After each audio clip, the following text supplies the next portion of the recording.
This video will illustrate limit of fx equal to L when x approaching c by epsilon and delta notation. And given epsilon greater than 0, find the largest possible delta in the definition by graphical method. Using David Brannan's text, page 185, a real value function has a limit L at the point C if, for every epsilon greater than 0, there is a delta greater than 0, such that if the absolute value of x minus c is less than delta and greater than 0, then the absolute value of fx minus L will be less than epsilon. This is the epsilon delta definition for limit of fx when x approaching c is equal to L.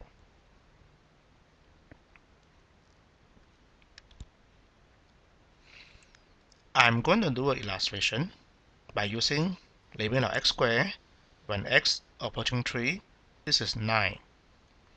This means for every epsilon greater than 0, there is delta greater than 0 such that absolute value of x squared minus 9 will be less than epsilon if absolute value of x minus 3 less than delta and greater than 0. Now what does this mean? It means that x squared minus 9 will be between epsilon and minus epsilon if x minus 3 is less than delta, greater than minus delta, and x not equal to 3, since absolute value of x minus 3 must be greater than 0. That means adding 9 to both sides, I have x squared between 9 plus epsilon and 9 minus epsilon if x between 3 plus delta and 3 minus delta by adding 3 across the inequality and x not equal to 3. So we are trying to find out what is the delta here given epsilon. So if epsilon is equal to, let's say, 0.5, then that means x squared will be between 9.5 and 8.5 if x between 3 plus delta and 3 minus delta and x not equal to 3. So what is the largest possible value of delta now?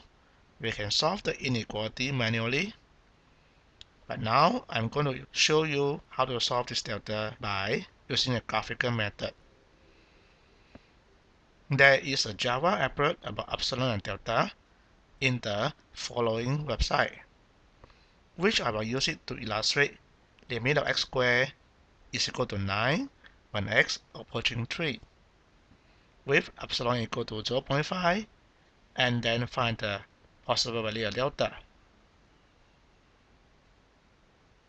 This is how the applet will look like.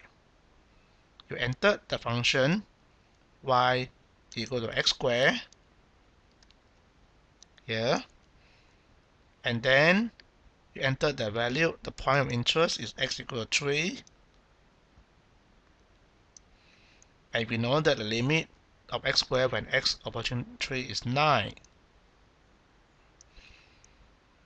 And the applet will show you the graph of y equal to x squared, and you find that when x equal to 3, y equal to 9 here.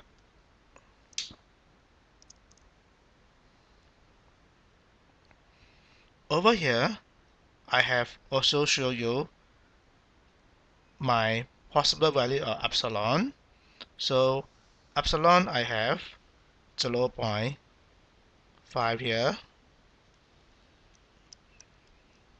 and I'm going to find out what is the possible delta. You see that on the graph there are a pink horizontal zone bounded by two lines. The top is actually 9 plus epsilon, which is 9.5. And the bottom boundary is y equal to 9 minus 0.5, which is 8.5. And what you're going to do now is to try to adjust the value of delta so that the portion of the graph within the green vertical bar is completely lying inside the pink horizontal zone. Now in this case, my delta is 0.25, which is not correct because you'll see that the portion of the graph inside the green column is beyond the pink horizontal bar. So what you need to do is changing the width of the green vertical bar so that all the portion of the graph are within the pink horizontal bar. Then that will give you the correct delta. I'm now at the Java-applet. First, I'm going to change the function. So let's go to the function and change it to x squared. X squared. Click new function, so the graph will change. Next, I'm going to find the limit of x approaching 3. So I change x equal to 3. So you notice that the green column changed to center at 3. And I know that limit of x squared when x approaching 3 is 9. So I change the value of L, which is 1 now, I change to 9. So at the moment, you cannot see the whole picture because y equal to 9 is not in the picture. I'm going to change the value of y from -2 to 12. And then click set limit. So now you can see the function here with x equal to 3, y equal to 9. Next, I'm going to set the epsilon. Epsilon at the moment is 0.25. I'm going to set the epsilon to 0.5. So the pink horizontal bar is getting wider. The upper boundary of the pink portion is y equal to 9.5. The lower boundary of the pink portion is y equal to 8.5. Now the moment we find that delta is 0.25, which is not correct because this delta is too big now. Because the portion of the graph inside the green column is lying outside the pink bar. So what you need to do is adjust the delta so that portion of the graph will lie totally inside the pink bar. So let me highlight this portion and set the epsilon back to 0.5. So now I'm going to adjust the delta. Right, so at the moment delta is 0.25. So let me change the value of delta by decreasing the value of delta. So you see that the green column is getting narrower. So what I need to do is make sure that the portion of the graph must fall inside the pink bar. So I have to adjust the delta, keep on changing it, keep on narrowing it, and find out, okay, eventually all the portion of the graph is lying inside this pink bar of y equal to 9.5 to y equal to 8.5. And you find that the delta in this case is 0.08352542 approximately.